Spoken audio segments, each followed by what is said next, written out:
नमस्कार दोस्तों, BHK news Himachal में आपका स्वागत है। अगर आप चैनल से पहली बार जुड़े हैं तो चैनल को सब्सक्राइब करना ना भूलें। कासन और बागी में हुए भूस्खलन के हादसे के लिए सरकार और प्रशासन जिम्मेदार।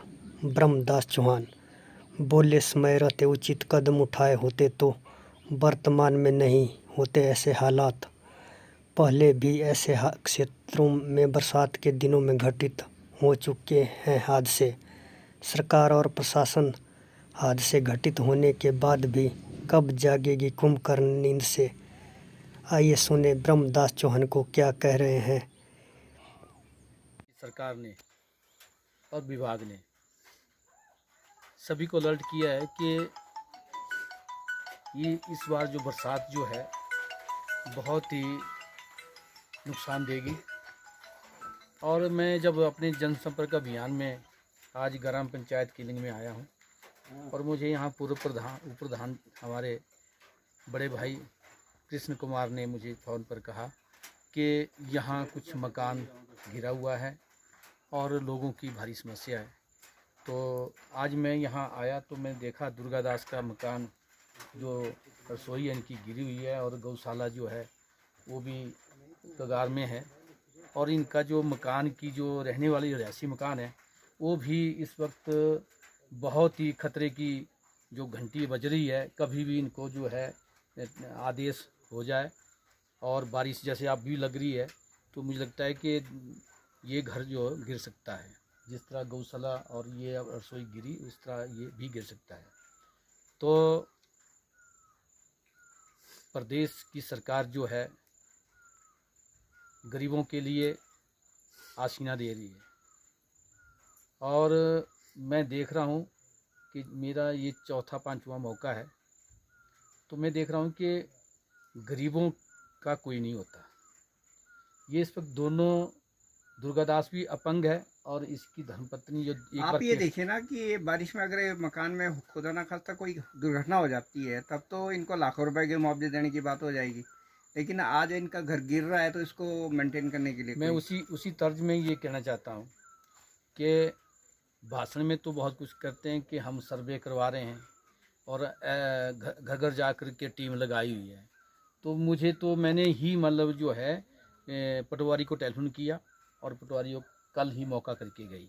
अच्छा, आपके फ़ोन के बाद ही मौका करके गई है। मुझे जब आदेश हुआ तो मैं ग्राम पंचायत कासन में जो हादसा हुआ उसमें मैं बिजी था और सुबह गया शाम को वापस वहाँ से आया। लेकिन जब मुझे इनका टेलीफोन सुबह भी आया कि भी ब्रह्मदास जी आप आ रहे हैं, मैं कहा जी बिल्कुल। पूर्व प्रधान का भी टेलीफोन आया था, मैं कहा जी आज मैं पहुँच रहा हूँ और मैं मौका करके जो है आपकी मदद करूँगा। तो मैं मीडिया के सामने ये कहना चाहता हूँ कि प्रशासन और विभाग ये हर घर में इस बरसात जो हो रही है ये बरसात बहुत ही भयानक है। और घर जो मैं घर देख रहा हूँ लोगों के वो इस वक्त कगार में है, कभी भी गिर सकते हैं और कभी भी बड़ा हादसा हो सकता है। जिस तरह कासन में जो जैसे स्लाइडिंग हुई वो तो पक्का मकान था, ये तो बिल्कुल ही मकान ऐसा है कि 20 साल पहले 18,000 दिया हुआ था और आज जो है ये मकान भी रहने योग्य नहीं है और ना ही इनकी रसोई रहने योग्य है और ना ही इनकी गौशाला है। गौशाला भी ऐसा है कि अगर भारी बारिश आई तो ये पशु भी मर जाएंगे और ये भी दब जाएंगे। तो मेरा प्रदेश की सरकार से और जिला मंडी DC महोदय से भी और SDM गोहर पड़ता है इनका, तो मैं उनसे भी आग्रह करूंगा कि अपनी एक टीम गठित करें और टीम गठित करने पर जो भी मकान गिरने वाले हैं उनको जल्द से जल्द उनको रहने की व्यवस्था करें और कोई ऐसी जगह बनाएं ताकि जिसमें ये गरीब लोग रहें। और दूसरी बात कहते हैं कि भी आपको तरपाल दिया जाएगा। इन अपंग जो अपने खुद है और ये जा कर के वहाँ से मतलब तरपाल लेके आए, ये बड़ी दर्दनाक मतलब जो है ये हादसे को देखते हुए क्या इनका कोई नहीं है? क्या प्रशासन सोया हुआ है, सरकार सोई हुई है। भाषण में बड़े बड़े करते हैं कि हम गरीबों के लिए आसियान बना रहे हैं, कहाँ आसियान बना रहे हैं इन लोगों के लिए? और अपंग है, जान सकते हैं। नाचन का विधायक मैंने पूछा इनको भी कौन कौन आया, कहते जी सिवाय पटवारी वो भी आपके कहने पे आए और इसी तरह वार्ड मेंबर आए। लेकिन क्या नाचन का विधायक सिर्फ वोट लेने तक की सीमित है? इन गरीबों के आसीन तक नहीं बना सकता? बड़े शर्म की बात है। और प्रशासन सोया हुआ है। मैं एसडी महोदय से कहना चाहता हूँ कि अच्छी ढंग से सेवा करें, गरीबों के आसीन बनाए। और जो गरीबों को आसीन मिलने जो मिलते नहीं, गरीबों को आसीन मिलते, अमीरों को आसीन मिलते हैं।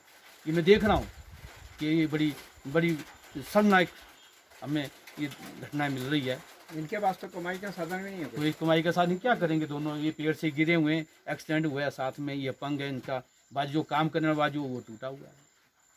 बड़े दुख के साथ कहना पड़ रहा है कि मैं आज इस मीडिया के सामने कहना चाहता हूँ कि एसडीएम जो गोहर के हैं हमारे और डीसी महोदय से और विभाग से मैं आग्रह करना चाहता हूँ कि तुरंत से तुरंत जितने भी मकान हैं, जिस तरह दुर्गादास का मकान गिरने वाला है, उसको जल्द से जल्द इनको मकान बनाने में सहयोग दें और इसी तरह इनको रहने की जल्द से सुविधा दें।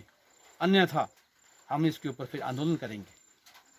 ऐसे परिवारों की अगर मदद नहीं करेंगे तो हम आंदोलन करेंगे, सड़कों में उतरेंगे इन गरीबों के आसीन बनाने के लिए। चलो डीसी एसडीएम की बात तो बाद में है, लेकिन स्थानीय पंचायत का प्रधान तक नहीं पहुंच पाया है। अब इसके बारे में अब उनको भी इस मामले में जो मालूम या नहीं हुआ होना या उन्होंने नहीं बताया होगा, बोला कि पहले पटवारी तो मैं ये कहना चाहूँ उन तक भी सूचना हम देंगे। मैं भी टेलीफोन कर रहा था राती बार, लेकिन वो टेलीफोन नहीं उठाया उन्होंने। लेकिन मैं उनसे भी आग्रह करूँगा कि इस परिवार की मदद करें ताकि इनको जल्द से जल्द रहने की व्यवस्था हो और अच्छा स्थान दें ताकि वो रह सके। तो आज मैं देख रहा हूँ कि इनके तो कमाने के साधन नहीं है, ना इनके क्या खाएंगे, क्या इस मकान को बनाएंगे, क्या कोई है नहीं साधन इनके पास। मैं तो कहना चाहता हूँ कि कल ही इनको जो भी मुआवजा बनता है वो तुरंत दिया जाए और मकान की जो रहने वाला ये मकान है इनको भी जल्द से जल्द बनाने के लिए इनको आदेश करें प्रशासन को और विभाग को। अभी जिस तरह से जर्जर मकान है तो इनको कोई वैकल्पिक व्यवस्था तो होनी चाहिए ना इनके पास। ये कहाँ जाएंगे? अब प्रशासन बोलता है कि हम घर घर जाकर के टीम गठित की हुई है, तो मेरे ख्याल से कोई गठित टीम कोई आई नहीं इनके पास, कोई नहीं पहुंचा इनके पास। तो बातें करते हैं, काम करते नहीं है। ये तो बड़ी शर्म की बात है। वैसे तो हमारे जिला मंडी के मुख्यमंत्री बने हुए हैं हमारे आदरणीय जयराम ठाकुर जी। जिला मंडी की शान है, लोगों की इच्छा थी कि यहाँ की कमी किसी की नहीं आएगी। लेकिन मैं देख रहा हूँ कि लगता नहीं है कि स्वराज तक की सीमित है और यहाँ जिला मंडी तो तरस रहा है उनके लिए। और हमारे स्थानीय विधायक भी मैं देख रहा हूँ कि भी बोलते हैं कि नहीं आए, तो बोलते हैं कि मैंने अच्छे विकास किए हुए हैं, लोगों की सेवा कर रहे हैं। तो मुझे लगता है कि जब घर बैठ के सेवा होती होगी और ऐसे गरीबों के आसियान के लिए तो कोई इनका कोई है नहीं बेलीवार। तो मेरा तो यही आग्रह है प्रशासन और विभाग से कि दुर्गादास का जो मकान जो क्षतिग्रस्त है और ये बड़े परेशान हैं। बल्कि जैसे मैं आया तो इनके आंखों में आंसू जब देखे तो मुझे बड़ा लगा कि भी इनको सख्त जरूरत है। अभी बारिश लगी है, कभी भी गिर सकता है।